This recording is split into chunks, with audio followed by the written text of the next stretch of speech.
Online वालों आवाज आ रही हो तो बता दो भाई।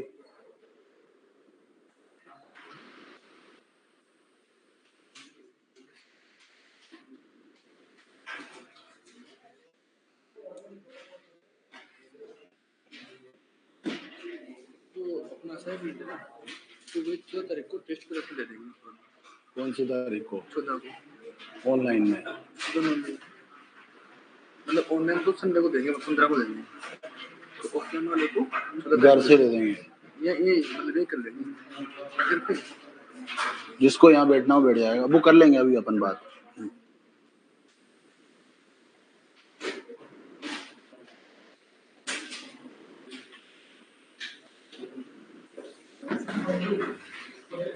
हाँ जी,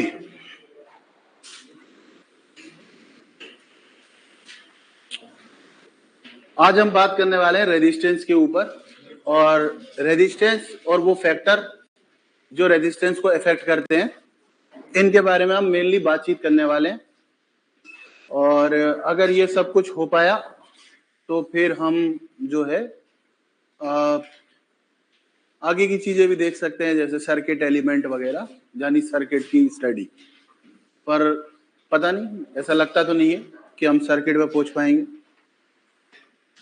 पहुंच गए तो बहुत अच्छी बात है।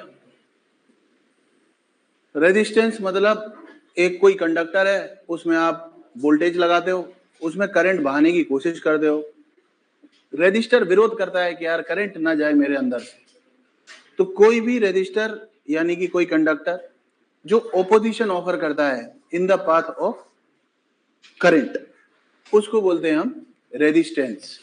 क्योंकि कंडक्टर में जब करंट अंदर जाता है तो इलेक्ट्रॉन्स एक सिरे से दूसरे सिरे तक चलते हैं, वो रास्ते में आने वाले पॉजिटिव आयन से और दूसरे इलेक्ट्रॉन से टकराते हैं, यानी वो एकदम स्मूथली तो एक कोने से दूसरे कोने तक नहीं जा पाते। अब जितनी ज्यादा ये टक्कर होगी उतनी ज्यादा उनको परेशानी होगी एक कोने से दूसरे कोने तक जाने में। अब इस टक्कर का कारण बहुत सारी चीजें होती होंगी। हो सकता है डायमेंशन से भी अंतर पड़ता हो सकता है टेम्परेचर से भी अंतर पड़ता हो सकता है कौन सा मटेरियल का वो वायर है उससे भी अंतर पड़ता हो। तो अपन इन सब के बारे में चर्चा करना चाह रहे हैं। तो सबसे पहले अपन ने देखा कि जो रेजिस्टेंस होता है वो बेसिकली और कुछ नहीं होता, वो टेंडेंसी ऑफ कंडक्टर होती है कि वो अपोज करता है करंट के फ्लो को। रेजिस्टेंस को डिफाइन किया गया है applied voltage divided by current, यानी कि V को I से डिवाइड कर दो तो रेजिस्टेंस आ जाता है। यानी रेजिस्टेंस बेसिकली है वोल्टेज को करंट से डिवाइड कर दो, ये रेजिस्टेंस की डेफिनेशन है। मतलब अगर आप जितना भी वोल्टेज लगाएं उसको लगाने पर अगर अधिक करंट आ रहा होगा तो रेजिस्टेंस कम होगा, परंतु जितना भी आपने वोल्टेज लगाया उसको लगाने पर अगर कम करंट आ रहा होगा तो रेजिस्टेंस ज्यादा होगा। यानी कि अगर कम वोल्टेज लगाने पर अधिक करंट आ जाए तो इसका मतलब है कि वो अच्छा कंडक्टर है, उसकी रेजिस्टेंस जो है वो कम है। रेजिस्टेंस उसकी कम इसीलिए है क्योंकि वोल्टेज अपन लगाएंगे उस पर, जितना भी वोल्टेज लगाने पर करंट अच्छा हेल्दी अमाउंट में करंट आना चाहिए। अगर वीक करंट आ रहा है इसका मतलब रेजिस्टेंस ज्यादा है। ठीक है, तो इसकी यूनिट क्या होनी चाहिए? वैसे तो इसकी unit technically volt divided by ampere होना चाहिए, लेकिन अंकल ओम महान थे, उन्होंने इसकी खोज की थी, इसलिए इसकी जो यूनिट है वो हम ओम ऐसे अंग्रेजी में लिखते हैं। ये ओम का साइन होता है तो इस साइन से रिप्रेजेंट करते हैं, तो इसको ओम जो है उससे रिप्रेजेंट करते हैं। रेजिस्टेंस वोल्टेज अपॉन करंट, है ना। अब साहब इस रेजिस्टेंस का कुछ फॉर्मूला होता होगा, ठीक है, अच्छी बात है। तो रेजिस्टेंस बेसिकली एक स्केलर क्वांटिटी है, क्योंकि वोल्टेज भी मैंने बताया था आपको स्केलर क्वांटिटी है और करंट भी मैंने आपको बताया था कि स्केलर क्वांटिटी है। तो इसमें डायरेक्शन आरेक्शन की कोई बात नहीं है। अगर दो रेजिस्टेंस को जोड़ना पड़ जाए तो सीधे जोड़ सकते हैं, लेकिन रेजिस्टेंस को जोड़ेंगे या नहीं जोड़ेंगे इस बात पे डिपेंड करेगा कि रेजिस्टेंसेस आपस में किस तरह से एसोसिएटेड है, सीरीज में है, पैरेलल में है या मिक्स्ड कॉम्बिनेशन में है, तो उसके नियम हम समझेंगे। बाकी यहाँ पर माइनस जैसी कोई चीज नहीं होती है, डायरेक्शन जैसी कोई चीज नहीं होती है। हाँ, रेजिस्टेंस माइनस में हो सकता है कि नहीं हो सकता है, इसके बारे में ये वाली बात है कि अगर वो रुकावट ऑफर कर रहा है तो रेजिस्टेंस तो कुछ ना कुछ होगा, माइनस में होने का कोई मतलब नहीं होता है, रेजिस्टेंस प्लस का ही होता है। ठीक है, अब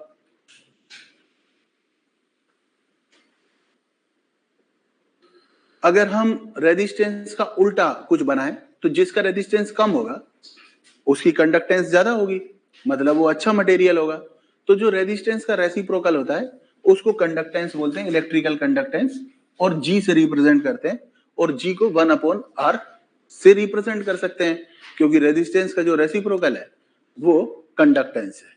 ठीक है, इसकी अगर यूनिट की बात करें तो इसकी यूनिट लिखने का तरीका होता है, कंडक्टेंस की यूनिट लिखने का तरीका होता है कि या तो 1/ओम लिख दो, या ओम इनवर्स लिख दो, या इसी को ही सीमेंस बोलते हैं।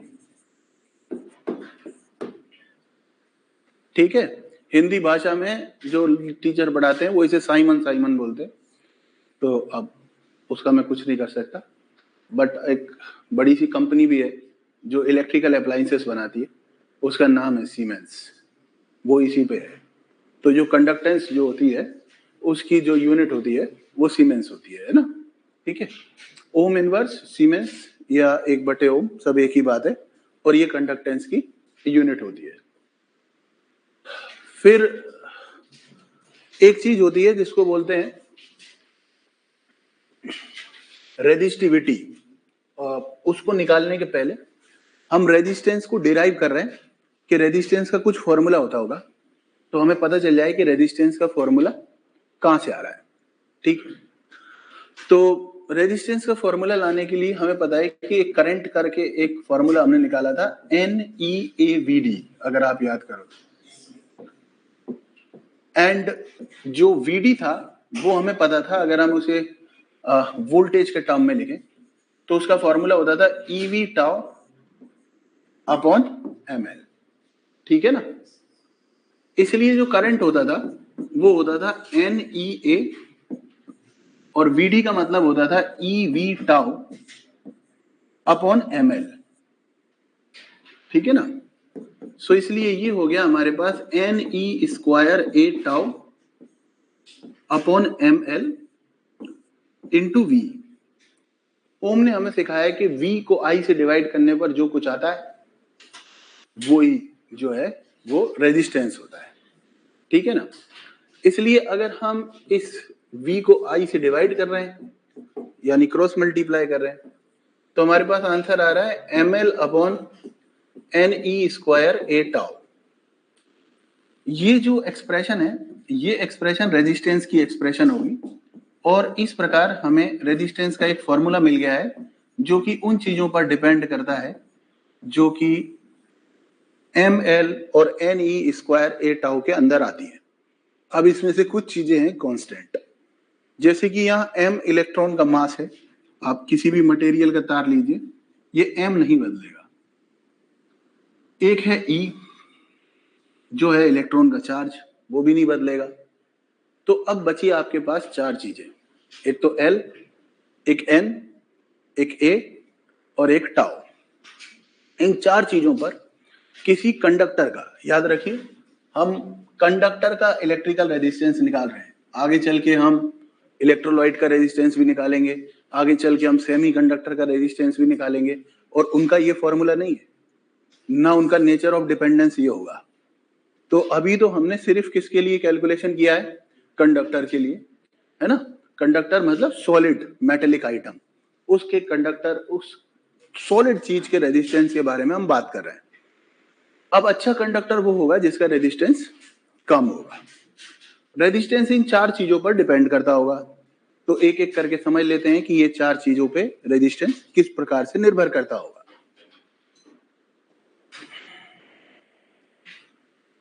पहली चीज हमें नजर आ रही है कि रेजिस्टेंस डायरेक्टली प्रोपोर्शनल होता होगा लेंथ के।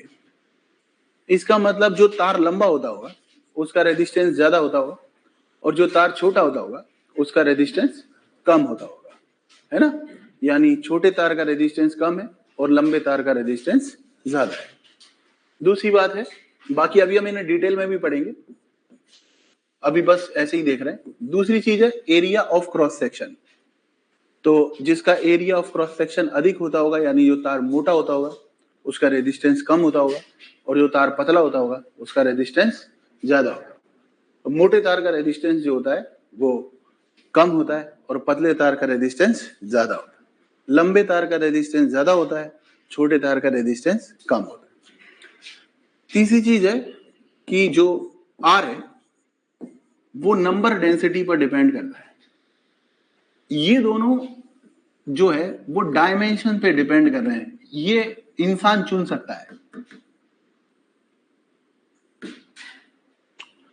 क्योंकि मेरे को तार कितना लंबा बनाना है मैं चुन सकता हूं, मेरे को तार कितना मोटा बनाना है मैं चुन सकता हूं। यानी ये इंसान के नियंत्रण में है, तार की लंबाई, तार की मोटाई। इसीलिए जहां ज्यादा करंट की आवश्यकता होती है वहां मोटे तारों का इस्तेमाल किया जाता है। उदाहरण के लिए इस एयर कंडीशन को चलाने के लिए इतने मोटे वायर का इस्तेमाल किया गया है, जबकि इस पंखे को चलाने के लिए और इस एलईडी को चलाने के लिए बहुत ही पतले तार का इस्तेमाल किया गया है, क्योंकि इसमें हमें अधिक करंट की आवश्यकता ही नहीं है, लेकिन उसमें हमें अधिक करंट की आवश्यकता है। तो जहां हमें अधिक करंट की आवश्यकता है वहां पे हमने मोटे तार का इस्तेमाल किया है।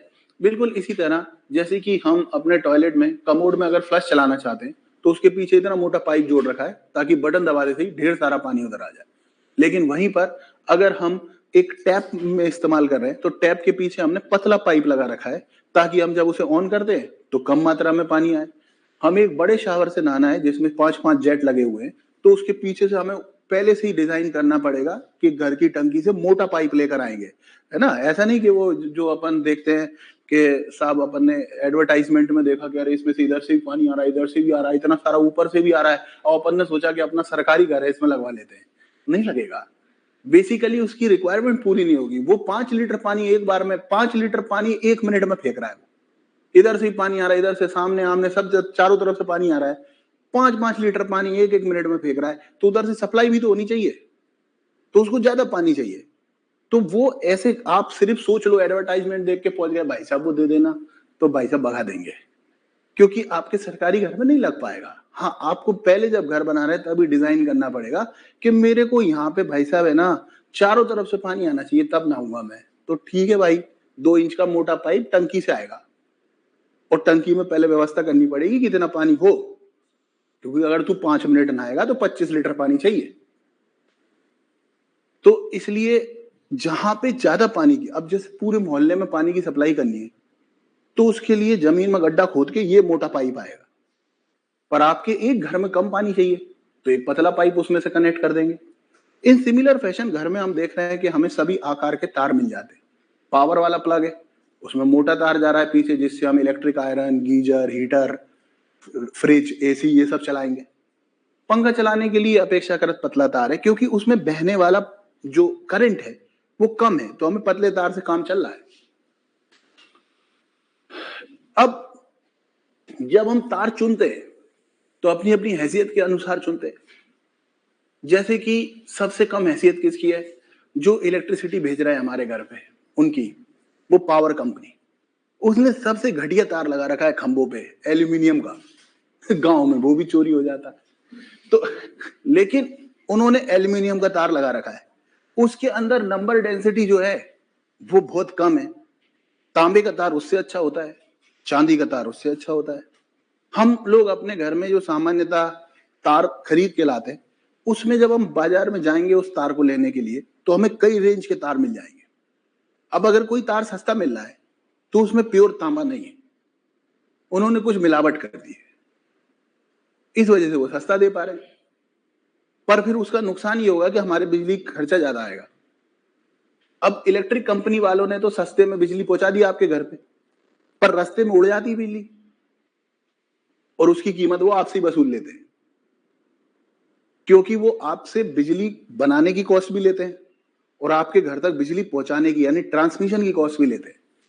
तो अगर आप 1 रुपए की बिजली खर्च करते हो तो वो आपसे 2 रुपए लेते हैं, क्योंकि 1 रुपया तो उन्होंने बिजली बनाया उसका और आधी बिजली उड़ गई रास्ते में, तो 2 रुपया देते हैं।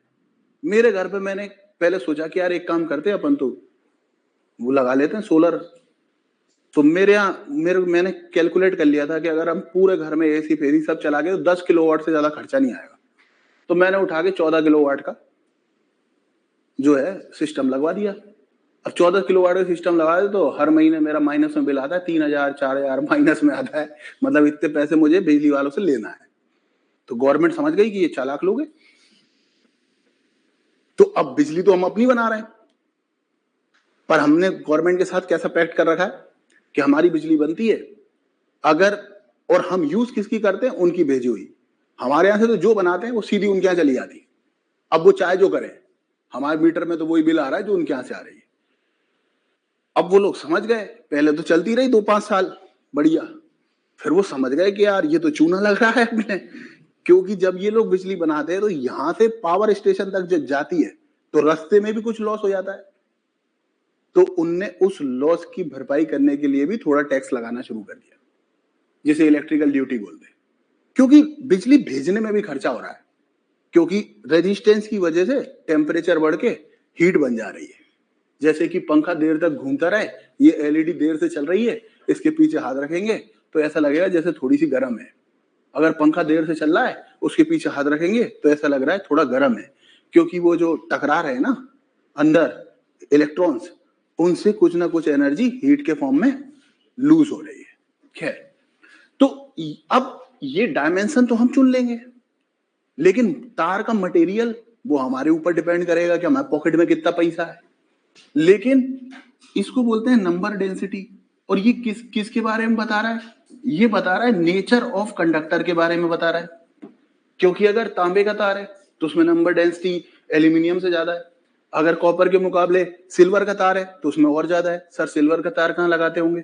बहुत जगह लगा रहता है। अभी कंप्यूटर का मदरबोर्ड खोल के देखो, उसमें सिल्वर की लाइनें बन रही है। वो जो बोर्ड आता है उसमें सिल्वर की लाइन बन रही है। मतलब एक कंपोनेंट से दूसरे कंपोनेंट तक जब उसमें करंट जा रहा है तो वहां पे ऐसा जरा भी हीट नहीं हो रहा। ऐसे जो इलेक्ट्रिकल कंपोनेंट बनते हैं, आईसी बनती है, उनकी जो मैपिंग करते हैं उसमें सब जगह सिल्वर लगा हुआ है। पर ऐसे नहीं लगा सकते अपन ने कि दीवार में चांदी का तार डलवा दिया, रात को डकैत आ गए, मार मूर के दीवार उखाड़ के ले जा रहा है ना। तो ऐसा सब नहीं करते हैं अपन, ठीक है। फिर हमने देखा कि यहाँ पर ये टाउ भी आ रहा है। हम जानते हैं कि टाउ तो डायरेक्टली प्रोपोर्शनल, इनवर्सली प्रोपोर्शनल होता है टेम्परेचर के। तो हमें पता है कि जैसे हम टेम्परेचर बढ़ाएंगे तो टाउ कम हो जाएगा तो रेजिस्टेंस बढ़ जाएगा। इसलिए जैसे जैसे तापमान बढ़ता है वैसे वैसे रेजिस्टेंस बढ़ता है, क्योंकि वो थर्मल एजिटेशन की वजह से अंदर तेजी से टकराने लगते हैं और उनकी टक्कर बार बार होने लगती है, जल्दी जल्दी होने लगती है, तेजी से टकराने लगते हैं, है ना।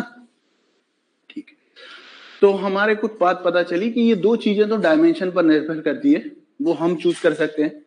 ये बाकी की दो चीजें तो अब वो तो एटॉमिक स्ट्रक्चर पर डिपेंड करेंगी। तो हमने कौन सा मेटल चूज किया है, फिर उसकी फिजिकल कंडीशन कैसी है, मतलब उसका टेम्परेचर वगैरह कैसा है, इस बात पर निर्भर करेगी। आप चांदी का तार ले लो पर उसको बहुत जोर से गर्म कर दो तो उसका रेजिस्टेंस भी बढ़ जाएगा, और अगर वहीं आप तांबे का तार ले लो, उसको बढ़िया ठंडक में रखो तो भी उसका रेजिस्टेंस कम रहेगा। इसीलिए जब हम बहुत ज्यादा कंप्यूटर वगैरह ऐसी चीजों का इस्तेमाल करते हैं तो उनके लिए एक आइडियल टेम्परेचर बताया जाता है कि साहब इनको है ना 18-20 डिग्री सेल्सियस टेम्परेचर पर आप चलाओ, और आप इनकी हीट मत बढ़ने दो तो दिन भर बहुत अच्छा काम करेंगे। इसीलिए आप किसी अच्छे मल्टीनेशनल ऑफिस में जाओगे जहां पे बहुत सारे कंप्यूटर रखे हुए हैं, तो वो लोग कंप्यूटर में क्या करके रखेंगे, उस पूरे जगह पे क्या करके रखेंगे, टेम्परेचर वो कम करके रखेंगे।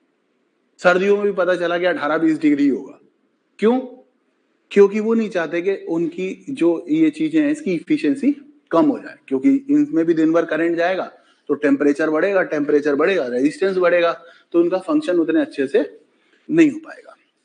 तो हमें पता चल गया कि रेजिस्टेंस 4 चीजों पर डिपेंड करता है। एक तो लेंथ पर करता है, एक एरिया ऑफ क्रॉस सेक्शन पर करता है, एक नंबर डेंसिटी यानी नेचर पर करता है, और एक टेम्परेचर पर करता है यानी फिजिकल कंडीशन अर्थात टेम्परेचर पर करता है, डायमेंशन अर्थात लेंथ और एरिया पर करता है, और आपने कौन से मेटल का चुनाव किया है यानी उसका नेचर क्या है, उसकी नंबर डेंसिटी कितनी है, इस पर निर्भर करता है। ठीक है, अब हम बात कर रहे हैं कि रेजिस्टिविटी क्या होती है, हम सही मेटल का चुनाव कर पाए। अभी क्या होता है कि लोग मैनिपुलेट कर सकते हैं। आप हो सकता है कोई इंसान लोहे का रेजिस्टेंस भी वही बना दे जो चांदी का है, पर वो क्या करेगा, चांदी का तो पतला तार ले लेगा और लोहे का अपेक्षाकृत मोटा तार ले लेगा और बोल देगा दोनों का रेजिस्टेंस बराबर है, क्योंकि आप एल और ए को मैनिपुलेट करके, और हो सकता है कोई इंसान इतना प्रतिभाशाली हो वो कह देखो ये चांदी का टुकड़ा है इसका रेजिस्टेंस ज्यादा है, ये देखो ये तांबे का टुकड़ा है इसका रेजिस्टेंस कम है, तो सही से कंपैरिजन नहीं हो पाएगा। इसलिए हमें बोलना पड़ेगा, ये बिल्कुल वैसी बात है कि जैसे आप बॉक्सिंग सीख गए या आप कुश्ती सीख गए, तो ऐसा नहीं होगा कि आप 70 किलो वाले हो तो आपको 150 किलो वाले से लड़ा दिया, वो सो जाएगा आपके ऊपर तो भी नहीं निकल पाओगे आप उसके नीचे। तो इसलिए 70 वाले को 70 वाले से ही लड़ाएंगे। इसलिए अगर हमें दो मेटल की तुलना करनी है तो सबसे पहले हमें उनका डायमेंशन सेम करना पड़ेगा। अगर हम उनका डायमेंशन सेम कर लेंगे तो हमारा काम बन जाएगा। इसकी जो सरकारी परिभाषा होती है वो तो यही होती है कि ये उस रेजिस्टिंग पावर को रिप्रेजेंट करता है। ये सब फर्जी बात है, अपन समझने की कोशिश करते हैं। जैसे कि ये रेजिस्टेंस है, रेजिस्टेंस को अपन लिखते हैं एन ई स्क्वायर टाउ, माफ कर देना M L upon N E square tau A, ये लिखते हैं अपन। इसमें एल और ए हमारे कब्जे में, सरकारी नियंत्रण में। इस वजह से इंसान का बच्चा एल और ए को मनचाहे ढंग से रेगुलेट कर लेता है और उसके रेगुलेशन से वो अनेक अलग अलग मेटल का रेजिस्टेंस भी सेम साबित कर सकता है। बोल सकता है कि ये देखो इसका भी इतना है, इसका भी इतना है, और देखो मैंने तो लोहे का रेजिस्टेंस तांबे के बराबर कर दिया। तो हम उससे कहेंगे रुको जरा, रुको। हम उससे बोलेंगे कि अगर आपको हम ये काम दे दें कि आप जो भी लो उसकी लंबाई भी 1 मीटर लो और उसका एरिया भी 1 मीटर स्क्वायर लो, तो उसका जो रेजिस्टेंस होगा उसको हम रेजिस्टिविटी बोलेंगे। यानी कि रेजिस्टिविटी और कुछ नहीं होता, रेजिस्टिविटी ऐसे कंडक्टर का रेजिस्टेंस होता है जिसकी लेंथ भी यूनिट है और एरिया ऑफ क्रॉस सेक्शन भी यूनिट है। अर्थात resistivity is the resistance of conductor having unit length and unit area of cross section। तो यूनिट लेंथ और unit area of cross section वाला जो तार है, यूनिट लेंथ और unit area of cross section वाला जो तार है, उसका जो रेजिस्टेंस होता है वो रेजिस्टिविटी कहलाती है।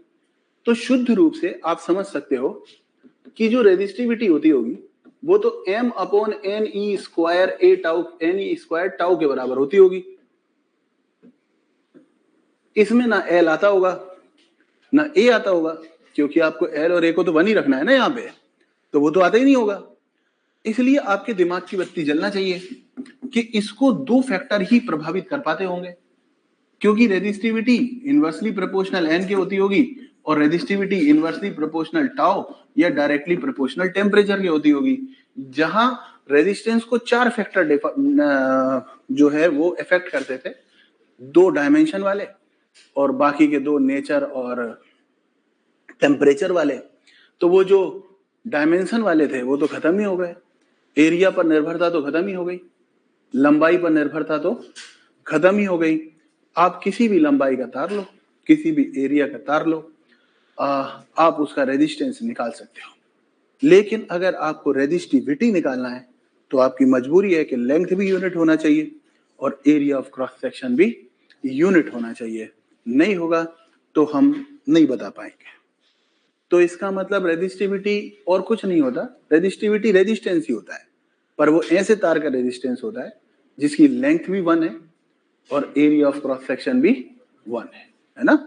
लेंथ भी 1 है और एरिया ऑफ क्रॉस सेक्शन भी 1 है। इसको 2 ही फैक्टर हैं जो डिपेंड करते हैं, नंबर डेंसिटी, जिसमें नंबर डेंसिटी ज्यादा होगी उसकी रेजिस्टिविटी कम होगी, टेम्परेचर बढ़ाने से रेजिस्टिविटी बढ़ेगी, तो टेम्परेचर बढ़ाएंगे तो रेजिस्टिविटी बढ़ जाएगी। ठीक है, इसलिए जिसकी रेजिस्टिविटी ज्यादा है बाय डिफॉल्ट उसके अंदर रेजिस्टेंस ज्यादा है, उसकी रेजिस्टिंग पावर ज्यादा है। इसीलिए इसको रेजिस्टिंग पावर कहा गया किसी स्पेसिफिक मटेरियल की, क्योंकि जब आप मटेरियल चेंज करेंगे तो रो चेंज हो जाएगा। मतलब अगर चांदी के 2 तार हैं, सिल्वर के 2 तार हैं, एक मोटा एक पतला, बराबर लंबाई के, तो जो मोटा है उसका रेजिस्टेंस कम होगा, जो पतला है उसका रेजिस्टेंस ज्यादा होगा, लेकिन उनकी रेजिस्टिविटी सेम ही होगी, क्योंकि रेजिस्टिविटी केवल दो बातों पे डिपेंड कर रही है कि किस मटेरियल का तार है। अगर दोनों तार चांदी के हैं तो उनका एन सेम होगा, और दोनों इसी कमरे में रखें तो दोनों का टेम्परेचर भी सेम होगा। इसलिए अगर एक जैसी फिजिकल कंडीशन में, फिजिकल कंडीशन मतलब वातावरण के साथ, एक जैसी फिजिकल कंडीशन में अगर एक ही पदार्थ यानी मटेरियल से बने हुए अलग अलग लंबाई के, अलग अलग डायमेंशन के तार भी रखे हो तो भी उनकी जो रेजिस्टिविटी होगी वो सेम। ये बिल्कुल हो सकता है कि एक लोहे का तार है और एक चांदी का तार है, चांदी का पतला है, लोहे का मोटा है, बावजूद इसके दोनों का रेजिस्टेंस सेम है। हाँ, क्योंकि हमने एल और ए में परिवर्तन करके रेजिस्टेंस बराबर करवा लिया होगा। लेकिन अगर लोहे का कितना भी मोटा इस तार इस कमरे में रखा हो, चांदी का कितना भी पतला तार इस कमरे में रखा हो, उनके रेजिस्टेंस बराबर हो सकते हैं पर उनकी रेजिस्टिविटी बराबर नहीं हो सकती, क्योंकि रेजिस्टिविटी को दो बातों से मतलब है, टेम्परेचर से और नंबर डेंसिटी से। जैसे ही आप मटेरियल चेंज करोगे उसके अंदर number of electrons in unit volume change हो जाएगा। इस वजह से दो अलग अलग पदार्थ के बने हुए तारों में, दो अलग अलग मटेरियल के बने हुए तारों में रेजिस्टेंस तो सेम हो सकता है लेकिन उनकी रेजिस्टिविटी सेम नहीं हो सकती। ठीक है,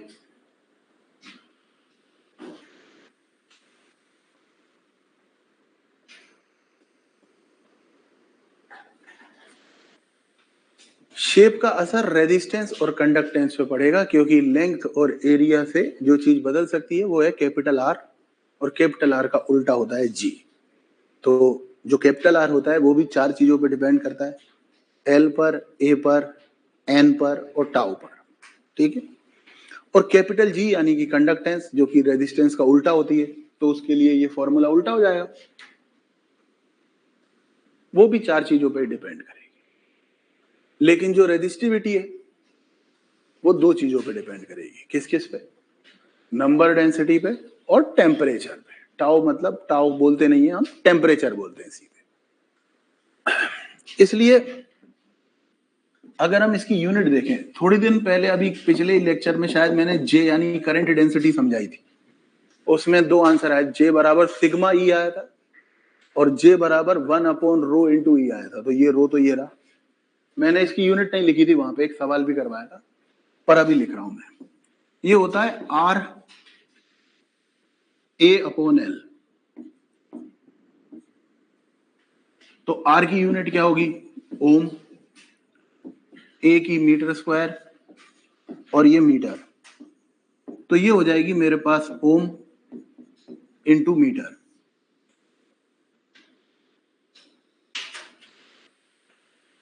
ठीक है ना,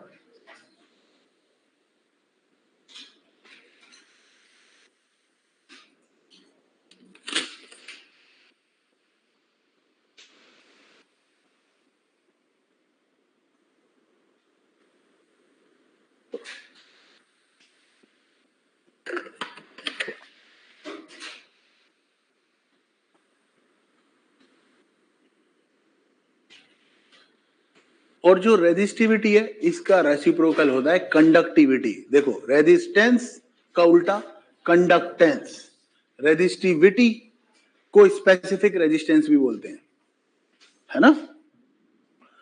तो रेजिस्टिविटी का उल्टा होता है कंडक्टिविटी, कंडक्टिविटी को सिग्मा से दिखाएंगे, सिग्मा बराबर 1/रो होगा। ठीक है, यूनिट लिखना है तो इसकी उल्टी यूनिट लिख दो, उल्टी यूनिट मतलब 1/ओम इंटू मीटर, ओम को ऊपर ले जाएंगे तो बनेगा ohm inverse, ohm inverse into metre. अभी सिखाया था ओम इनवर्स को मो भी लिख सकते हैं, MHO उल्टा कर देते हैं, इंटू मीटर इनवर्स, या लिख सकते हैं सीमेंस इंटू मीटर इनवर्स। ठीक है ना, ओम इनवर्स को मो भी लिख देते हैं, MHO।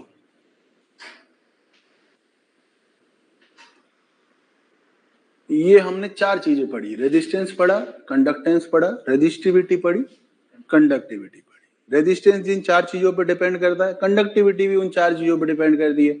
पर रेजिस्टेंस अगर लेंथ के प्रोपोर्शनल होता है तो कंडक्टिविटी लेंथ के इनवर्सली प्रोपोर्शनल होती है, क्योंकि वो रेजिस्टेंस का उल्टा है। ठीक है ना? ऐसे ही ये 2 चीजों पर डिपेंड करती थी, रो एन पर और टेम्परेचर पर वो जिस मैनर में डिपेंड करती थी, कंडक्टिविटी उसके उल्टे मैनर में डिपेंड करेगी। टेम्परेचर बढ़ाने से रेजिस्टिविटी बढ़ती, तो टेम्परेचर बढ़ाने से कंडक्टिविटी कम हो जाती है। नंबर डेंसिटी बढ़ाने से रो कम होता था, तो नंबर डेंसिटी बढ़ाने से सिग्मा बढ़ जाता होगा। सिंपल है। ठीक है ना? इसके बाद एक अंकल आए जिनका नाम था ओम, जिन्होंने एक क्रांतिकारी सा फॉर्मूला या रिलेशन दिया। बहुत से लोग कंफ्यूज करते हैं ओम के नियम में, और अगर ज्यादातर मास्टरों से आप पूछोगे तो उनको भी नहीं पता। जब उनसे बोलते हैं कि ओम्स लॉ क्या है, तो वो बोलते हैं V बराबर IR ओम्स लॉ है। ये गलत बात है। V बराबर IR तो हम पहले ही पढ़ा चुके हैं, वो रेजिस्टेंस की परिभाषा है। V is equal to IR is the definition of resistance only, because you can write down this equation like this: V is equal to IR, that's it. So V is equal to IR is the formula for resistance, or you can say we can represent voltage in terms of current and resistance through the relation V is equal to IR. V is equal to IR is valid throughout the physics, because if you want to elaborate or define resistance of any circuit element, not only that conductor, if you want to define resistance of any circuit element throughout the physics, then resistance is defined as voltage divided by current. And V is equal to IR is valid throughout the physics because it's a relation. It is not the Ohm's law. Ohm's law is something else. Ohm's law में वो ये बोल रहा है कि अगर आप एक कंडक्टर की फिजिकल कंडीशन को चेंज नहीं करते हो, मींस आपने चूज कर लिया एक कंडक्टर कि ये आपका कंडक्टर है, ओके, इसके बाद इसका टेम्परेचर नहीं बदलना चाहिए। ये जिस कमरे में रखा है उसका टेम्परेचर फिक्स रहना चाहिए, ये टेम्परेचर नहीं बदलना चाहिए, इसकी डायमेंशन वायमेंशन नहीं बदलना चाहिए। आप एक बार कंडक्टर चुन लो, चुन लिया आपने, ओके, टेम्परेचर सेट कर लो, सेट कर लिया आपने, अब इसका रेजिस्टेंस नहीं बदलेगा। वो ये बोल रहा है कि अगर आप किसी कंडक्टर की फिजिकल कंडीशन में चेंज नहीं करते हो, और उसके लिए आपको प्रयास करना पड़ेगा, बिकॉज नेचुरली अगर आप किसी भी तार में करंट डालते हो तो उसकी एक आदत है गर्म होने की, और अगर वो गर्म होगा तो उसका टेम्परेचर बढ़ गया, और टेम्परेचर बढ़ गया तो उसका रेजिस्टेंस बढ़ जाएगा अपने आप। यानी करंट डालने के पहले इसका जो रेजिस्टेंस है, बिकॉज रेजिस्टेंस नापने के लिए करंट नहीं डालना है, रेजिस्टेंस का फॉर्मूला है ML/NE² tau. So without flowing current through a conductor, I can measure the resistance of conductor with the help of the relation ML/NE² tau. अगर मुझे रिलैक्सेशन टाइम पता है, मुझे E की वैल्यू पता है, M की वैल्यू पता है, तार की लंबाई पता है, उसका एरिया पता है, नंबर डेंसिटी पता है, then I can fairly calculate the resistance of conductor. मैं कंडक्टर की रेजिस्टेंस पता कर सकता हूं। बट इमेजिन कीजिए कि मैं जैसे ही इसमें करंट फ्लो करूंगा वैसे ही अंदर इलेक्ट्रॉन टकराएंगे, पॉजिटिव आयन से टकराएंगे, टकरा के अपनी ऊर्जा नष्ट करेंगे, एनर्जी लॉस करेंगे, और वो एनर्जी से वो वाइब्रेट करेंगे तो उनकी इंटरनल एनर्जी बढ़ेगी। इंटरनल एनर्जी टेम्परेचर का फंक्शन है, तो उनका टेम्परेचर बढ़ेगा। जैसे जैसे उनका टेम्परेचर बढ़ेगा और जैसे ही वो रूम की टेम्परेचर से ज्यादा हो जाएगा, वो अपने में से हीट लॉस करने लगेगी। तो उनका टेम्परेचर अगर बढ़ेगा तो उनका रेजिस्टेंस बढ़ेगा। But if you have the ability to keep the temperature constant, if you have the ability to keep the length and area constant, and material तो आपने चूज कर ही लिया है, तो n भी कांस्टेंट हो गया, तो उसके बाद रेजिस्टेंस नहीं बदलेगा। तो ओम ये नहीं कह रहा कि V बराबर IR होता है, वो पहले से ही होता है। ओम ये बोल रहा है कि V डायरेक्टली प्रोपोर्शनल I होगा अगर फिजिकल कंडीशन नहीं बदलेगी, because at that particular time आपका ये R कांस्टेंट हो जाएगा। क्योंकि हम V को I के प्रोपोर्शनल कब लिख सकते हैं? जब R कांस्टेंट हो। तो ओम ये नहीं बता रहा है कि V बराबर IR होता है, वो हमें पहले से आता है। ये बहुत सारे लोगों का मिसकंसेप्शन होता है कि ओम ये बता रहा है कि V बराबर IR। किसी से पूछते हैं सर ओम स्लो क्या होता है? V बराबर IR। भांग खा गया। ओम स्लो V बराबर IR नहीं होता है। ओम स्लो होता है V डायरेक्टली प्रोपोर्शनल I। उसकी कंडीशन होती है कि अगर आप फिजिकल कंडीशन यानी कि उसकी लंबाई, उसका एरिया, उसका टेम्परेचर, ये सब कुछ चेंज ना करो। हेलो हेलो,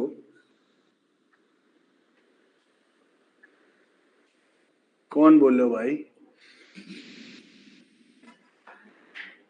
भाई कंपनी का नाम भी सही नहीं बोल पा रहे यार, पहले उसका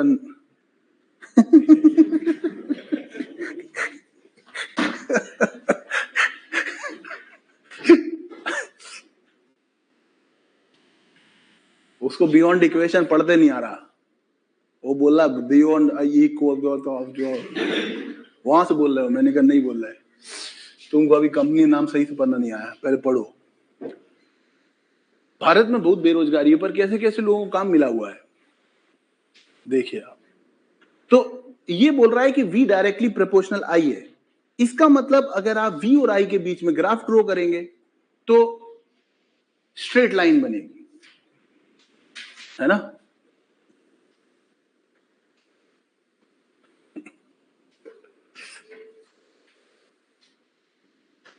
कुछ लोग को जैसे पढ़ाते रहते हैं ना तो नींद आती, पढ़ा रहे जैसे मतलब बड़ी एक पुरानी कहावत है, हमारे एक सर थे वो बोलते थे कि बेटा कि जो किताब रहती है ना, किताब, वो बोलते थे कि किताब से पढ़ते हैं तो नींद आती है, और जब जिंदगी परीक्षा लेती है तो नींद उड़ जाती। तो आपके ऊपर डिपेंड करता है कि मतलब किताब से पढ़ते समय अगर नींद आएगी तो बाद में नींद उड़ जाएगी, बहुत हालत खराब होने वाली है ना? तुमसे नहीं कह रहा, तुम सो तुम सो आराम से। तो ये है V डायरेक्टली प्रोपोर्शनल I। तो अब इसको लिख सकते हैं V बराबर RI, जहां पर R एक कांस्टेंट होगा। तो ओम्स लॉ ये नहीं है, देखो रेजिस्टेंस कांस्टेंट हो या वेरिएबल हो, ऐसा रेजिस्टेंस जो कांस्टेंट है उसका नाम रख दिया हमने ओमिक रेजिस्टेंस, मतलब ओम का रेजिस्टेंस। ओम का रेजिस्टेंस वो है जो बदलता नहीं है, तो उसका नाम रख दिया ओमिक रेजिस्टेंस। और जिसका रेजिस्टेंस बदल जाए समय के साथ, विश्वास करो सबका ही बदलता है, क्योंकि जब हम करंट फ्लो करते हैं तो थोड़ा बहुत टेम्परेचर तो बदलता है। तो ये तो बहुत ही सरकारी और आइडियल व्यवस्था है कि हम करंट भी डालेंगे, तेरा टेम्परेचर भी नहीं बदलना चाहिए, हम तुझे पढ़ाएंगे भी, तुझे नींद भी नहीं आना चाहिए है? ये मतलब ऐसी तो ये तो आइडियल व्यवस्था है, ऐसे थोड़ी नींद आएगी, ऐसे कैसे? आप पढ़ाओगे तो ऐसा लगता है जैसे लोरी सुना रहे सर, तो, है ना? कभी कभी तो मुझे लगने लगता है और भी स्कोप है, एक YouTube चैनल और चालू कर लूं, इसको चलाते साथ ही आप सो सकते हैं, उस पर अपनी आवाज रिकॉर्ड करके डाल दूं, पता चला उस पर ओम्स लॉ पढ़ा दिया। जितने लोगों को वो नींद नहीं आने की बीमारी को क्या बोलते हैं? इंसोमिया। हाँ, specially design for insomnia patients, एकदम शानदार। और ज्यादा नींद आने वाली बीमारी को क्या कहते हैं? हाँ, एची। हाँ, ठीक है।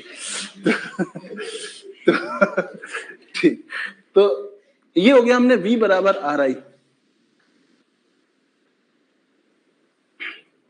R कांस्टेंट है। केवल और केवल जब R कांस्टेंट है तभी V और I प्रोपोर्शनल होंगे, और जब वो प्रोपोर्शनल होंगे तभी हम स्ट्रेट लाइन बना सकते हैं V और I के बीच। तो कभी कभी परीक्षा में V और I के बीच में स्ट्रेट लाइन बनी आ जाएगी, फिर वो आपसे बोलेंगे कि इसकी रेजिस्टेंस निकालो। रेजिस्टेंस निकालने के लिए आपको V को I से डिवाइड करनी है, तो इसकी स्लोप निकल आएगी tan थीटा। तो इस वाले चित्र में tan थीटा ही R है, समझने की कोशिश करो, क्योंकि वही V अपॉन I है, सोचने की कोशिश करो। लेकिन कुछ दिल जले लोग पेपर बनाते हैं, जिनकी घर पे लड़ाई चल रही होती है ना, वो लोग पेपर बनाते हैं, वो ऐसे मतलब क्या बताऊं, वो गलत जगह से एंगल बना देते। कई बच्चों का भविष्य डामाडोल कर दिया उन्होंने। बच्चा वैसे ही सीरियस नहीं रहता, क्लास में सोता है। तो यहां पर क्या है कि ये 1 अपॉन R होएगा, ठीक है। उसकी तरफ क्यों देख रहा था, इधर देखो बोर्ड की तरफ है।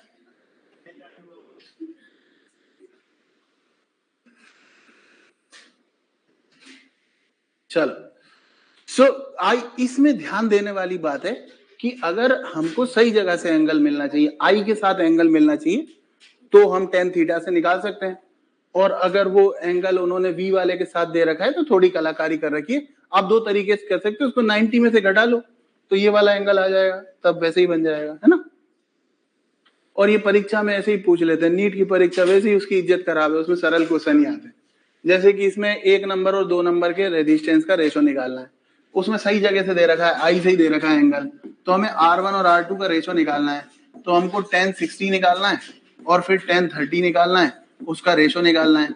तो यहाँ पे √3 लेना है, यहाँ पे 1/√3 लेना है, ये 3:1 हो गया। बधाई हो।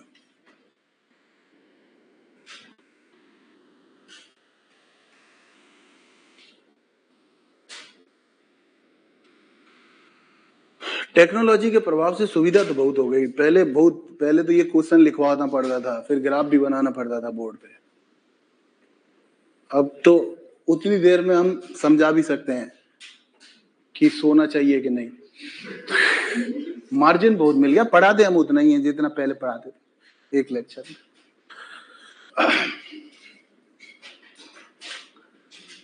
देखो, खुश रहना चाहिए लाइफ में हमेशा। नहीं, ये मैं बहुत बड़ी बात कह रहा हूँ, आप अभी नहीं समझ सकते उसको। आपकी लाइफ ना मतलब कभी भी एकदम सीधी नहीं चलेगी। अभी तो खैर आप बच्चे ही हो, आपको लगता है कि आप डॉक्टर बन जाओगे तो सब सही हो जाएगा। अब डॉक्टर बन जाओगे, उसके बाद भी परेशानी चलती रहेगी आपकी लाइफ में। लेकिन अगर आप जिंदगी को सही से जीना सीख गए, एकदम खुश रहना सीख गए, और थोड़ा सा ये भी होना चाहिए, करेज होना चाहिए इंसान का, कि मतलब हर परिस्थिति में अपने को सही डिलीवर करना है, उसके बाद दिक्कत कम आती है। बहुत सारे डॉक्टर आपने देखे हैं कि उनके पास आप जाके बैठोगे ना तो ही आधी बीमारी सही हो जाएगी। वो एकदम खुश होकर बात करेंगे, अरे कुछ नहीं यार, सब सही हो जाएगा, ऐसे ऐसे कर। और कुछ के पास बैठोगे तो ऐसा लगेगा कि अपन सर्दी का जो इलाज कराने गए थे और कहीं कैंसर ना निकल आए।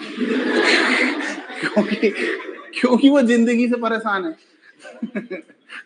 तो आप जो लोग सड़क पर गड्ढा खोद रहे हैं ना, कई बार आप उनका चेहरा देखना, आपको आपसे ज्यादा खुश दिखेंगे, एकदम चमकता हुआ चेहरा दिखेगा, कोई टेंशन नहीं। और कोई आप बड़े से बड़े कलेक्टर को देख लेना, वो ऐसा दिखेगा जैसे किसी ने थप्पड़ मारे 4-5 अभी आले, हंसी नहीं पा रहा बेचारा, परेशानी में ही चल रहा है पूरे समय। तो ऐसा नहीं होना चाहिए, मतलब है ना। जैसे इस क्वेश्चन को देखो, इसके बाद आपकी शक्ल में देखूंगा। पूरा पढ़ लो उसको। ये किसी दिल जले नहीं बनाया है, निश्चित है ना। मैं क्यों बनाऊंगा, मैं तो कॉपी पेस्ट करके लाया हूं यार। मैं जो बनाऊंगा वो तो तुमसे हिलेगा ही नहीं, है ना। पहले तो मैं सिखा रहा हूं, अभी मैं टेस्ट में बताऊंगा, वो मैं बनाऊंगा। तो इसमें देखो, वायर की लंबाई दी है, उसका डायमीटर दिया है, ठीक है, उसका करंट दिया है, उसका वोल्टेज दिया है, रेजिस्टेंस पूछ रहा है। ये एकदम फोकटा आदमी था, लिखे जा रहा है, जो जरूरत नहीं वो भी लिख दिया। अब सीधे सीधे बता रहा है कि वोल्टेज 80 है, करंट 120 है, तो ये 2/3 एम्पियर करंट जा रहा है वहां पे यार, ठीक है। 0.667 एम्पियर, खत्म हो गया यार। तो मतलब ऐसे भी लोग होते हैं जो फालतू की चीजें भर देंगे क्वेश्चन में। हाँ अच्छा, ओ ये तो बहुत बड़ी बात हो गई, इसीलिए कहते हैं ज्यादा ज्ञान नहीं फैलना चाहिए, अपने काम पे कंसंट्रेट करना चाहिए। ये इसका सबसे बेहतरीन उदाहरण है ना, हमेशा काम की तरफ फोकस करना। ये देखो इधर से भी लिख रहा है हमारा एक छात्र, ओम सर। बेटा ओम सर नहीं, एम जे सर। 1 सेकंड हो गया।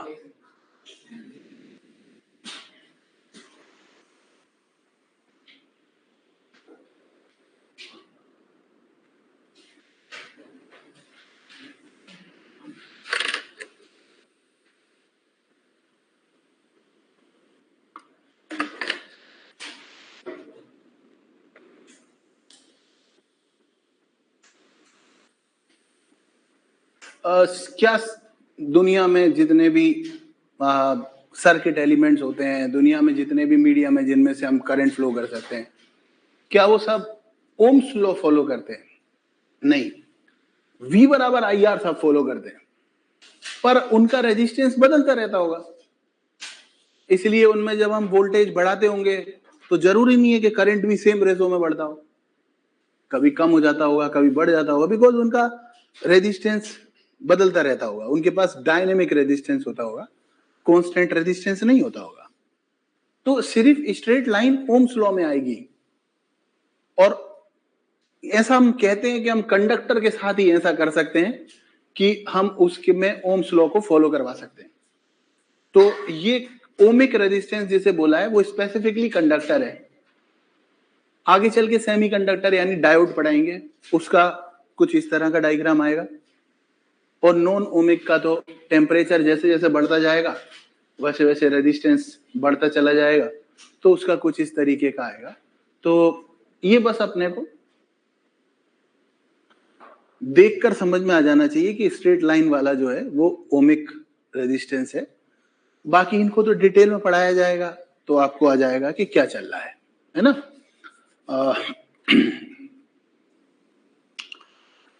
मैं फिर से रिपीट कर रहा हूं कि ओम्स लॉ V बराबर IR नहीं होता। ओम्स लॉ होता है V directly proportional I। Ohm's law होता है रेजिस्टेंस का कांस्टेंट होना, है ना। ओम्स लॉ V बराबर IR नहीं होता। V बराबर IR हर जगह वैलिड है। इसलिए एक बड़ा मिसकंसेप्शन है कि लोग ये बोलते हैं कि ओम्स लॉ V बराबर IR होता है, और हमें पढ़ाया जाता है कि ओम्स लॉ तो एक कंडक्टर या ओमिक रेजिस्टेंस के लिए वैलिड होता है। तो इसका मतलब यहाँ पे V बराबर IR वैलिड नहीं होगा, यहाँ पे V बराबर IR वैलिड नहीं होगा। नहीं, तीनों में V बराबर IR वैलिड होगा, बस उस पहली कंडीशन में R कांस्टेंट भी होगा। यहां भी V बराबर IR होगा, यहां भी V बराबर IR होगा, पर इसका R कांस्टेंट नहीं होगा, इसलिए यहां स्ट्रेट लाइन नहीं आ रही। जब R कांस्टेंट होगा तो V डायरेक्टली प्रोपोर्शनल I होगा, तो स्ट्रेट लाइन आएगी, अन्यथा स्ट्रेट लाइन नहीं आएगी, है ना।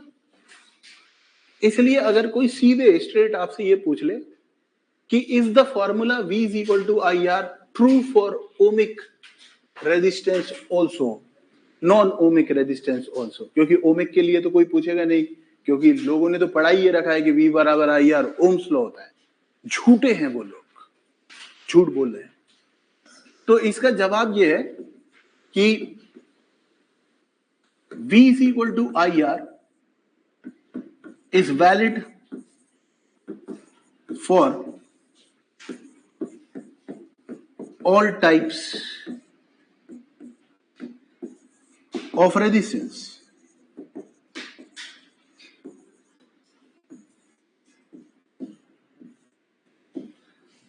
उसके बाद ऐसे बना के भी दे आना उसको, क्योंकि तुम्हारे हॉस्टल में ही अगर तुम जो कई कितने भी जगह पढ़ रहे होंगे उनसे अगर आप पूछ लो कि बेटा ओम्स लॉ क्या होता है, तो वो तुम्हें यही बताएंगे कि V बराबर IR ओम्स लॉ होता है, और ओम्स लॉ केवल ओमिक कंडक्टर के लिए वैलिड होता है। हम भी मान रहे हैं कि ओमिक रेजिस्टर के लिए ओम्स लॉ वैलिड होता है। तो अगर हम उनसे पूछें कि क्या अगर कोई नॉन ओमिक है तो क्या हम उसमें V बराबर आई आर लगा सकते हैं, नहीं लगा सकते हैं? तो स्ट्रेट आंसर आएगा वहां से कि नहीं लगा सकते। अगर नहीं लगा सकते तो फिर हम डायोड का रेजिस्टेंस कैसे निकालेंगे? क्या हम उसमें R बराबर V अपॉन आई नहीं करेंगे? क्या हम इलेक्ट्रोलाइट का रेजिस्टेंस कैसे निकालेंगे? क्या हम उसमें R बराबर V अपॉन आई नहीं करेंगे?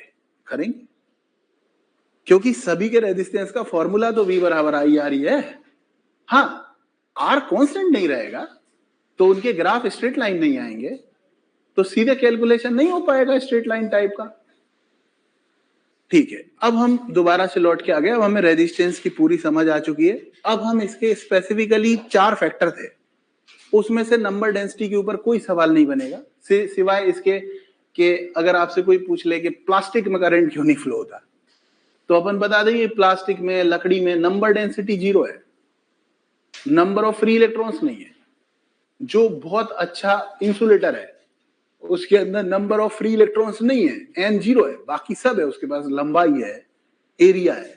वो बोलेगा मोटी लकड़ी ले लो ना, बोलेगा कि अगर मोटा तार लेने से रेजिस्टेंस कम हो जाता है, तो कोई बोलेगा खूब मोटी लकड़ी ले लो, उसमें करंट बहा के दिखाओ। तो बोलना पड़ेगा कि यार नंबर डेंसिटी का प्रॉब्लम है, उसके यूनिट वॉल्यूम में नंबर ऑफ फ्री इलेक्ट्रॉन्स नहीं है, इस वजह से संकट आ रहा है। और जैसे जैसे अच्छा मेटल लेते जाएंगे, कंडक्टिव मेटल लेते जाएंगे, तो उसके अंदर नंबर ऑफ फ्री इलेक्ट्रॉन्स ज्यादा होंगे। अब बचती है 3 चीजें, length, area of cross section, और तीसरी चीज बचती है टेम्परेचर। इन तीनों का प्रभाव अगले आधा घंटे में हम यहाँ पे समझने का प्रयास करेंगे। सबसे पहले लेंथ। लेंथ को यहां पर कहा गया है सेपरेशन बिटवीन टर्मिनल्स, क्योंकि तार को आप घुमा के भी रख सकते हो, आपके घर में ऐसे ही घुमा घामा हुआ तार पड़ा हुआ है, तो टर्मिनल, एक टर्मिनल से दूसरे टर्मिनल के बीच में तार की लंबाई, उसको अपन ने लेंथ बोला है। अब यहां पर हमारे को रेजिस्टेंस का फॉर्मूला आता है, जो होता है रो L अपॉन ए। इसमें हम पहली कंडीशन बनाते हैं, वो है कि अगर एरिया कांस्टेंट, मतलब एरिया चेंज नहीं हो रहा, दो तार हैं, दोनों का एरिया समान है, दोनों एक ही मटेरियल के बने हुए, तो दोनों का रो भी सेम है, तो आपके पास R डायरेक्टली प्रोपोर्शनल L होगा। तब जो लंबा तार होगा उसका रेजिस्टेंस ज्यादा होगा, और जो छोटा तार होगा उसका रेजिस्टेंस कम होगा। अगर दूसरे तार की लंबाई पहले तार की लंबाई की n टाइम्स है, तो दूसरे तार का रेजिस्टेंस पहले तार के रेजिस्टेंस का n टाइम्स होगा। यानी अगर आपके पास 2 तार हैं, दोनों कॉपर के बंधे हुए हैं और दोनों का एरिया सेम है, एक तार की लंबाई 10 मीटर है, दूसरे की 20 मीटर है, तो उसकी लंबाई डबल है तो उसका रेजिस्टेंस भी डबल होगा। ठीक है, लेकिन दूसरा केस हो सकता है कि आपके पास एक तार दिया था किसी ने, आप बैठे बैठे उसे खींच रहे थे, खींच दिया आपने, लंबा हो गया तार, यानी उसका वॉल्यूम चेंज नहीं हुआ, आपने तार को खींच के लंबा कर दिया या दबा के मोटा कर दिया, वॉल्यूम चेंज नहीं हुआ, उसके अंदर मटेरियल उतना ही है, तो आपने कीमत चुकाई होगी। जब आपने उसे खींच के लंबा किया होगा तो वो संग में पतला भी हो गया होगा। तो इसलिए अगर दूसरी चीज है कि अगर वॉल्यूम कांस्टेंट है, अब वॉल्यूम कांस्टेंट है तो इस फॉर्मूले को पहले वॉल्यूम में बदलना पड़ेगा। वॉल्यूम में बदलने के लिए हम इसको L से मल्टीप्लाई कर देंगे और L से डिवाइड कर देंगे, तो ये बन जाएगा हमारे पास रो L स्क्वायर अपॉन वॉल्यूम। तो अगर वॉल्यूम कांस्टेंट है तो अब R directly proportional L square होगा, और अब R2 अपॉन R1 जो होगा वो L2 अपॉन L1 का स्क्वायर होगा। इसलिए अगर L2 n टाइम्स L1 होगा तो R2 अपॉन R1 बराबर n स्क्वायर होगा, और तब R2 बराबर n स्क्वायर टाइम्स R1 होगा। यानी अगर आपने किसी तार को खींचकर उसकी लंबाई को डबल कर दिया तो उसका रेजिस्टेंस डबल नहीं होगा, वो 2 का स्क्वायर मतलब 4 गुना होगा। अगर आपने किसी तार को खींच के उसकी लंबाई को ट्रिपल कर दिया तो उसका रेजिस्टेंस ट्रिपल नहीं होगा, वो 3 का स्क्वायर यानी कि 9 गुना हो जाएगा। क्योंकि जब आप खींच के लंबा कर रहे हैं, या ऐसा लिखा जा सकता है कि तार को आपने पिघलाया, मेल्ट किया और फिर दोबारा से नया तार बना दिया जिसकी लंबाई ज्यादा है, ऐसा भी बोला जा सकता है। तो दोनों ही प्रक्रियाओं में अगर आप लंबा कर रहे हैं तार को, तो आप कीमत चुका रहे होंगे, उसे पतला भी कर रहे होंगे, तो वहां पे साइमल्टेनियसली एरिया भी कम हो रहा होगा।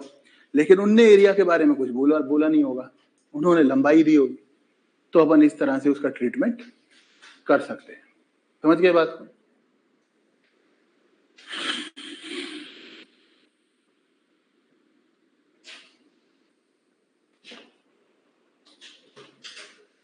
रुकना है।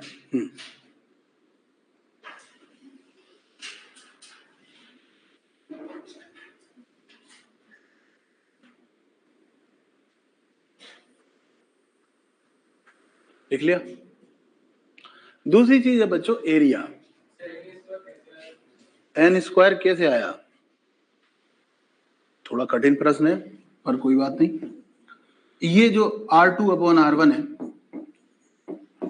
L2 की जगह लिख दिया NL1, इधर लिख दिया L1, इस पे स्क्वायर था ही, L1 से L1 चटक गया,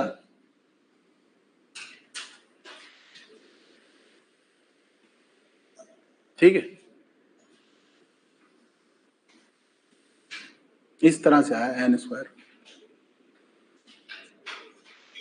पूछ लिया करो ऐसे, मतलब मैं सोच लेता हूं कि तुम्हें मैथ्स ठीक से आता होगा, तो तुम बिना शर्म के पूछ लिया करो, कोई दिक्कत वाली बात नहीं है।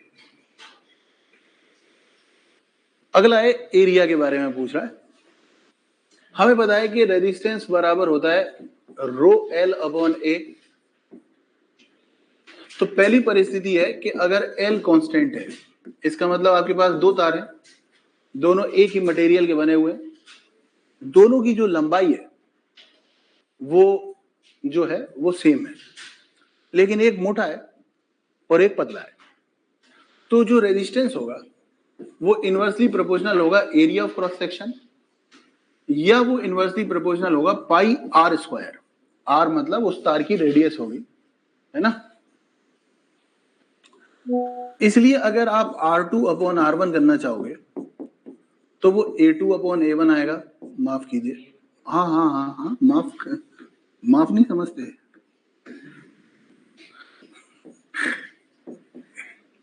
A1 अपॉन A2 आएगा, या फिर वो R1 अपॉन R2 का होल स्क्वायर आएगा। यदि हम सोचें कि A2 A1 का n टाइम्स है, यानी पहले पतला तार था, अब हमने मोटा कर दिया, और R2 R1 का n टाइम्स है, ये दो अलग अलग बातें हैं, एक साथ नहीं घटना होगी ये, पर या तो ये दिया होगा या ये दिया होगा। जैसे पहले सॉल्व किया था ना भैया, वैसे ही आएगा, n स्क्वायर है ना। तो R2 बराबर आएगा n टाइम्स R1। किस केस में? इस केस में। समझ गए ना बात को? माफ कर देना, अभी सब कुछ गलत लिखने में आ गया। R2 बराबर R1 अपॉन n आएगा, क्योंकि अपन तार को मोटा कर रहे हैं ना, मोटा करने से रेजिस्टेंस कम हो रहा है। हमने इस A2 को लिखा होगा n A1, A1 से A1 कट गया होगा, यहां नीचे n आया होगा, R1 को उधर ले गए होंगे, और इसी तरह यहां R2 बराबर आएगा R1 अपॉन n स्क्वायर। पर ये कब आएगा? जब हमें किसके बारे में बताया? रेडियस के बारे में। समझ गए ना बात को? यानी अगर हम किसी तार का area of cross section double कर दें तो उसका रेजिस्टेंस आधा हो जाएगा, बिना उसकी लंबाई से छेड़छाड़ किए। लेकिन अगर प्रश्न में लिखा है कि हमने उसकी रेडियस डबल कर दी, रेडियस डबल करने से एरिया डबल नहीं हुआ होगा, एरिया 4 गुना हो गया होगा, पाई आर स्क्वायर। इस वजह से जब हमने रेडियस डबल करी होगी तो उसका रेजिस्टेंस आधा नहीं हुआ होगा, 4 गुना कम हो गया होगा, क्योंकि उसका एरिया 4 गुना बढ़ गया है। बात एक ही है, कैसे भी पकड़ लो। पर हो सकता है क्वेश्चन में रेडियस के बारे में लिखा हो, या हो सकता है क्वेश्चन के बारे में एरिया के बारे में लिखा हो। अब दूसरा केस है कि अगर वॉल्यूम कांस्टेंट होगा,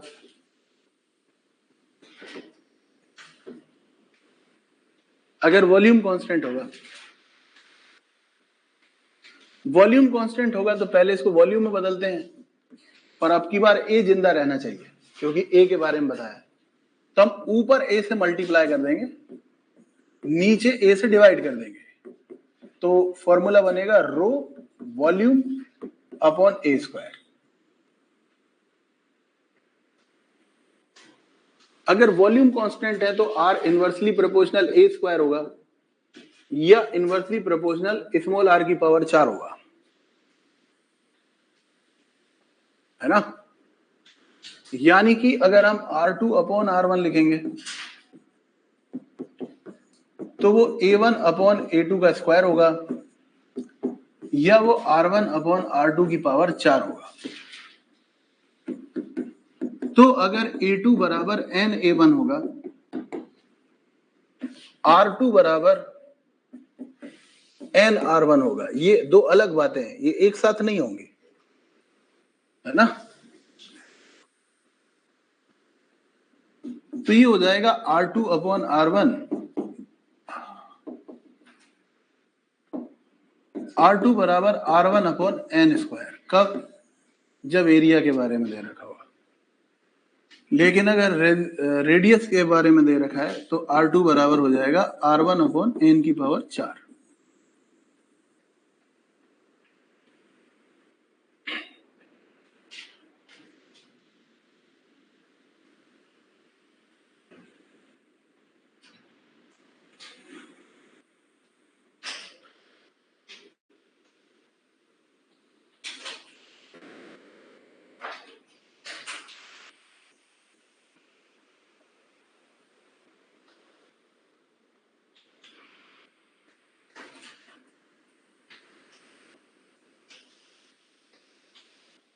हो गया क्लियर?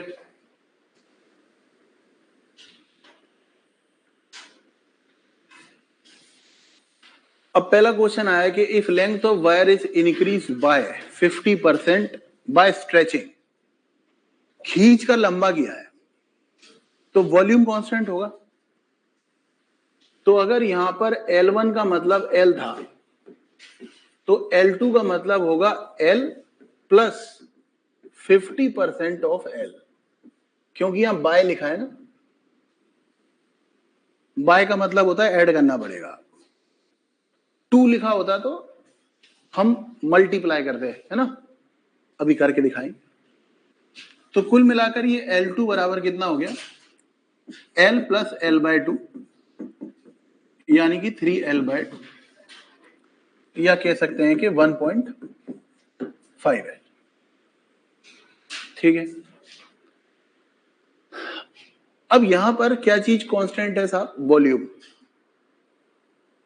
है ना। यहां पर वॉल्यूम कांस्टेंट है,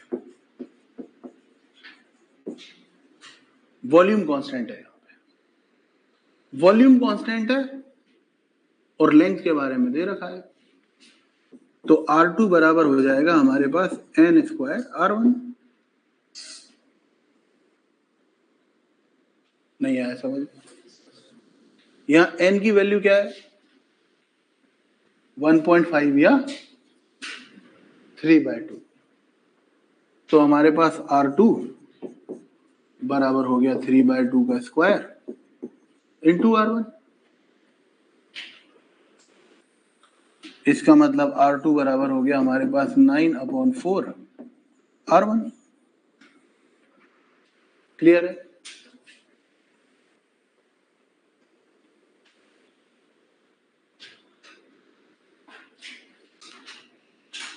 क्लियर है? 9/4 को क्या लिख सकते हैं? 2.25।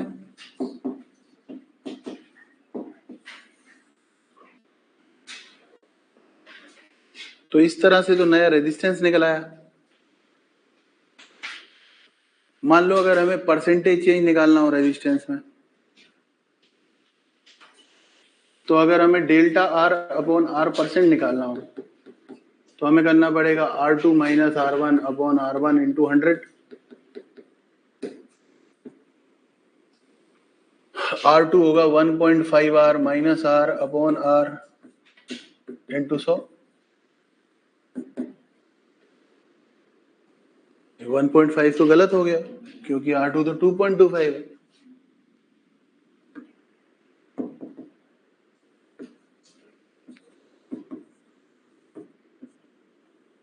घटा लिया, ये हो गया 1.25 इंटू 100 मतलब 125%। इतना रेजिस्टेंस बढ़ गया होगा, ठीक है।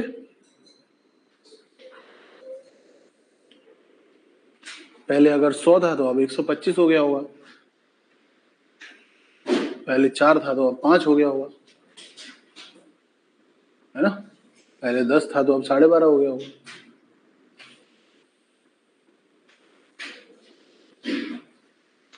Bye stretching length is increase by 100%। खींचकर 100% लेंथ बढ़ा दी। इसका मतलब अगर L1 बराबर L है तो L2 बराबर है L plus 100% of L। 100% of L का मतलब होता है 100/100 L, यानी कि 2L।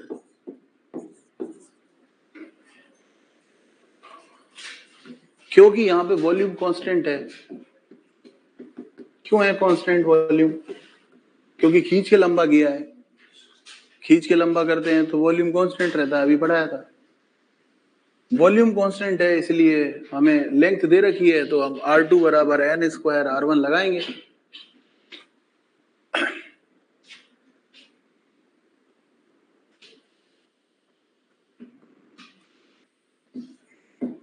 अब n कहां से निकालें? ये रहा n 2, तो हमारे पास R2 हो गया 2 का स्क्वायर इंटू R1, यानी R2 बराबर 4R1। पढ़ाया भी था, अगर हम लंबाई को खींच के दुगना कर दे तो रेजिस्टेंस दुगना नहीं होगा, 2 का स्क्वायर मतलब 4 गुना हो जाएगा। अब अगर इसका परसेंटेज चेंज निकालना चाहें तो delta R upon are percent पूछ सकता है, तो बता देंगे R2 minus R1 upon R1 into 100। तो ये हो गया 4R1 minus R1 upon R1 into 100। तो ये हो जाएगा 300%।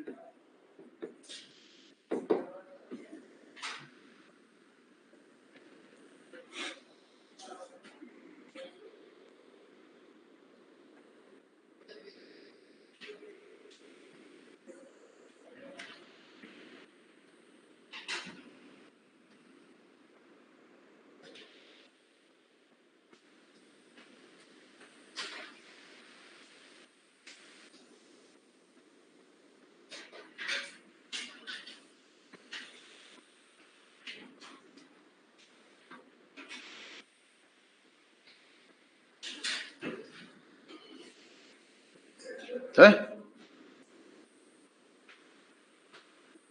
अब लेकिन इसने लेंथ को केवल 2% इंक्रीज किया है। 2% बहुत कम होता है, इसमें हम एरर एनालिसिस टाइप से कर सकते हैं। जैसे अगर हम इसका 2% लेंथ बढ़ाते हैं तो 2% बढ़ाने के बाद कितना हो जाएगा?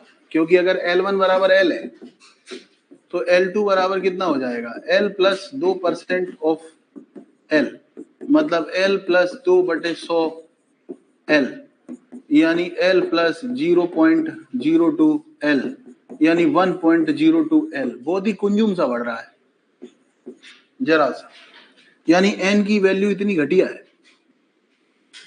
इस वजह से अगर आप इसका नया रेजिस्टेंस निकालना चाहोगे तो वो तो 1.02 का स्क्वायर इंटू R1 होगा,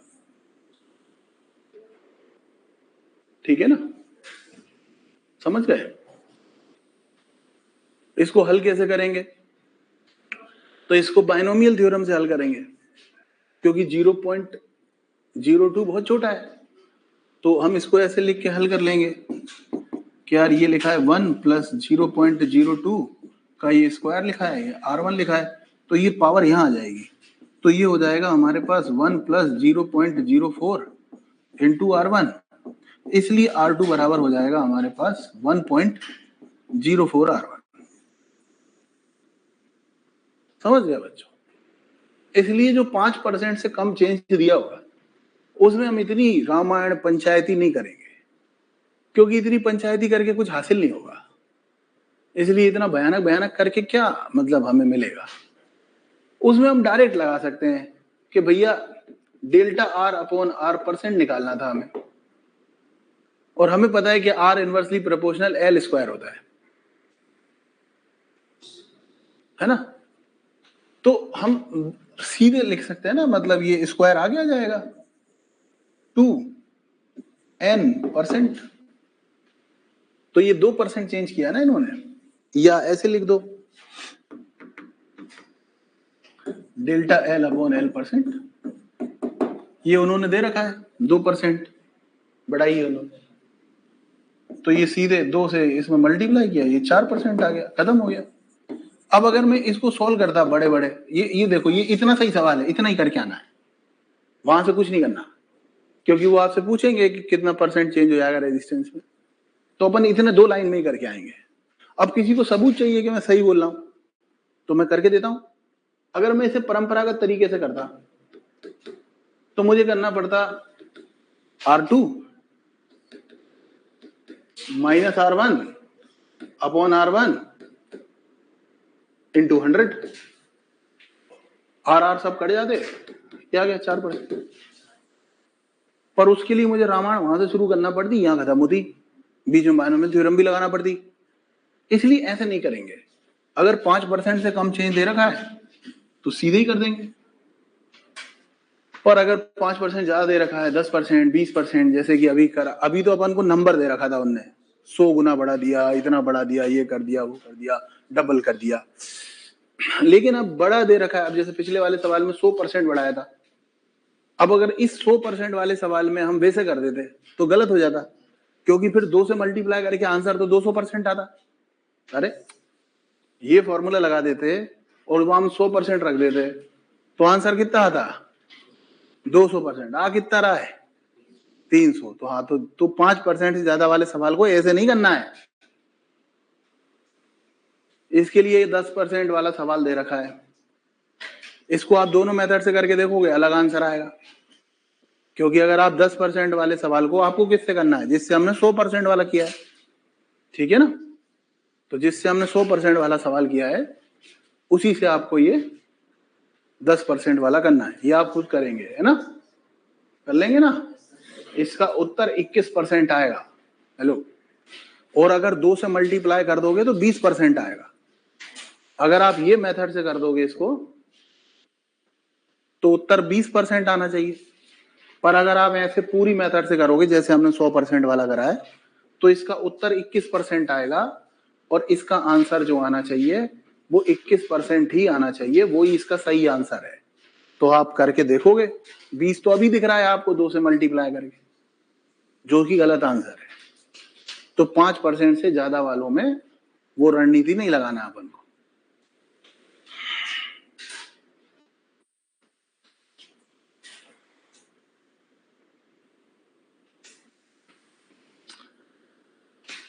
टेम्परेचर बढ़ाने से क्या होता है, अगर आप कंडक्टर का टेम्परेचर इंक्रीज करते हो तो उसका रिलैक्सेशन टाइम कम हो जाता है इलेक्ट्रॉन का, और इस वजह से उसका रेजिस्टेंस बढ़ जाता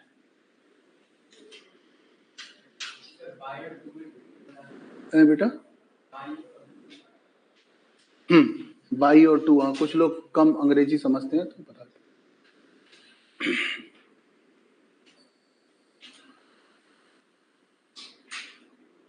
जैसे किसी ने बोला length L is increased by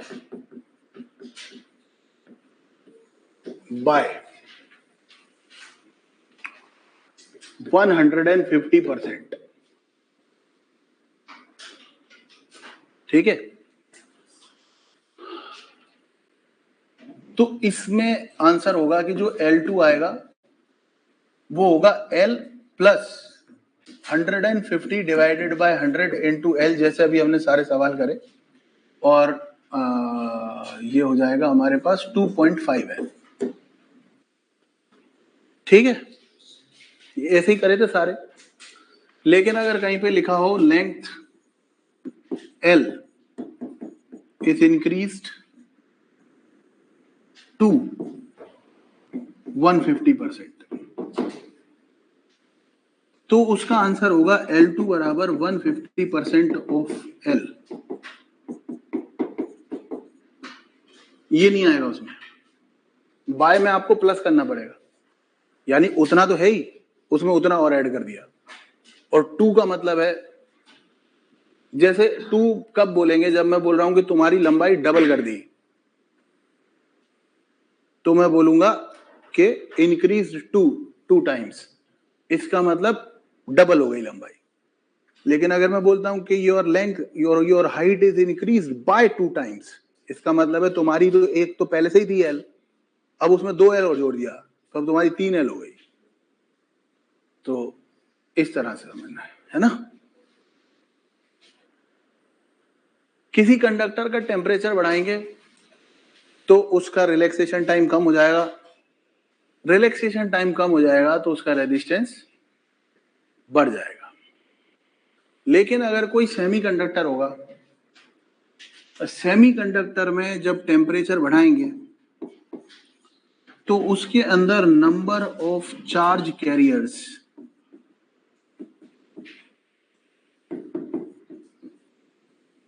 यानी कि होल एंड इलेक्ट्रॉन्स,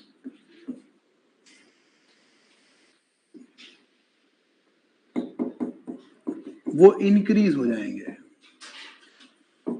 इस वजह से उसकी रेजिस्टेंस डाउन चली जाएगी। मतलब जो सेमीकंडक्टर्स होते हैं उनकी टेम्परेचर बढ़ाने पे उनकी रेजिस्टेंस घटती है ना। इन दोनों का कॉम्बिनेशन इस्तेमाल करके थर्मोस्टेट बना लेते हैं। जैसे ये एसी है, अगर हम इसे ऑटो पे सेट कर दें, अभी तो हमने इसे कूल पे सेट कर रखा है, मतलब टेम्परेचर कितना भी कम हो जाए इस कमरे का तू चलता ही रहेगा, ये कमांड दे रखी है हमने उसे। लेकिन घरों में ऐसा नहीं करते, जैसे घर में एसी चल रहा है तो अपने को कमरे का टेम्परेचर अपन ने सेट कर लिया कि हमें 24 डिग्री रखना है, तो हम उसे ऑटो कमांड दे के चलाते हैं। या कार में एसी चला रहे हैं तो उसे ऑटो मोड पे चलाते हैं। पूरी कार का टेम्परेचर जैसे ही 24 डिग्री हो गया वो अपने आप बंद हो जाता है, थोड़ी देर बाद फिर चालू हो जाता है। उसको कैसे पता चलता है कब चालू होना है कब बंद होना है? या आप पहले तो वो इलेक्ट्रिक आयरन जो आती थी, जो धोबी लोग इस्तेमाल कर रहे हैं, वो बड़ी बड़ी, वो डायरेक्ट लगा दी चला दी, अब वो चलती रहेगी। आजकल जो आती है उससे कपड़ा नहीं जलता। अगर आप कॉटन के कपड़े प्रेस कर रहे हो और आपने उसे कॉटन पे सेट कर दिया, आप उसे रख के भूल भी जाओगे तो कपड़ा नहीं जलेगा, क्योंकि कॉटन का जो टेम्परेचर, जिस टेम्परेचर में वो जलेगा, उस तक जैसे ही टेम्परेचर पहुंचता है वैसे ही वो जो आयरन है वो अपने आप बंद हो जाती है। बंद नहीं होती है तो आजकल आयरन में पानी भरा होता है, वो अपने आप ही स्टीम रिलीज कर देती है। मतलब अगर वो लगातार चालू भी है तो अपने आप ही स्टीम छोड़ देगी, यानी उसको अपने बेस को ठंडा करने के लिए पानी छोड़ देगी उतना, और वो खट्टे से स्टीम में बदल जाएगा, जिससे उसका टेम्परेचर कम हो जाएगा। 2 मैकेनिज्म होते हैं। लेकिन कब उस पानी को छोड़ना है, या कब ठंडा होना है, या कब बंद होना है, ऐसे ही घरों में आजकल गीजर लगते हैं। पहले तो वो पुराने गीजर लगते थे जो आपके हॉस्टल में लग रहे होंगे, देसी टाइप के, अगर उन्हें चला के छोड़ दिया दिन भर ही चलते रहेंगे, लास्ट में उनका अंत यही होता था कि वो जल जाते थे। आजकल ऑटोमेटिक आते हैं, आपने टेम्परेचर सेट कर दिया कि मुझे 38 डिग्री सेल्सियस का पानी चाहिए जिससे मैं नहाता हूँ, तो अब 38 डिग्री सेल्सियस पे ही रहेगा उसके अंदर पानी। जैसे ही पानी का टेम्परेचर 37 होगा वो चालू हो जाएगा, 38 होगा बंद हो जाएगा। अपन घुमा के सेट कर सकते हैं, ऐसे ही आयरन में भी अपन घुमा के सेट कर सकते हैं, यहां अपन रिमोट से सेट कर सकते हैं। ये काम कैसे हो रहा है? ये काम ऐसे हो रहा है कि जैसे टेम्परेचर बढ़ता है तो ये कंडक्टर बन जाता है, मतलब अच्छा कंडक्टर बनेगा, पर वो इंसुलेटर बन जाएगा। तो अपन एक पूरा तो अपन ने ऐसे ही तार लगा रखा है। अपन को जैसे फ्रिज है, फ्रिज में भी अपन यही सेटिंग कर देते हैं। तो मैं फ्रिज और एसी का बताता हूं आपको कि फ्रिज और एसी में मतलब समझ लो कि फ्रिज के अंदर अपन ने जो सर्किट जा रहा है उसके बीच में एक सेमीकंडक्टर का टुकड़ा लगा दिया, और सेमीकंडक्टर के 1, 2 या 3 टुकड़े लगा दिए। कितनों में से करंट जाएगा ये अपन रिमोट से सेट कर रहे हैं। ऐसे ही इसमें भी लगे हैं, ये अपन रिमोट से सेट कर रहे हैं। इससे उनका रेजिस्टेंस सेट हो रहा है टेम्परेचर के अनुसार। जैसे ही अपन ने बोला कि यार 24 डिग्री टेम्परेचर हो जाए, जैसे ही पूरे कमरे का टेम्परेचर 24 या उससे कम होता है, वैसे ही ये इंसुलेटर में बदल जाता है। इसका रेजिस्टेंस इतना बढ़ जाता है कि वो करंट पास करना बंद कर देता है, तो एसी बंद हो जाता है। उसके कंप्रेसर में करंट नहीं जाता, बाकी पंखा चलता रहता है उसका। पर जैसे ही टेम्परेचर बढ़ता है, इसमें से दोबारा करंट जाने लगता है। इस तरह हम थर्मोस्टेट यानी टेम्परेचर सेंसिटिव रेजिस्टेंस बना सकते हैं, और इसके बारे में विस्तार से बताएंगे। उसके लिए अल्फा पढ़ना पड़ेगा, temperature resistance coefficient. Bye bye.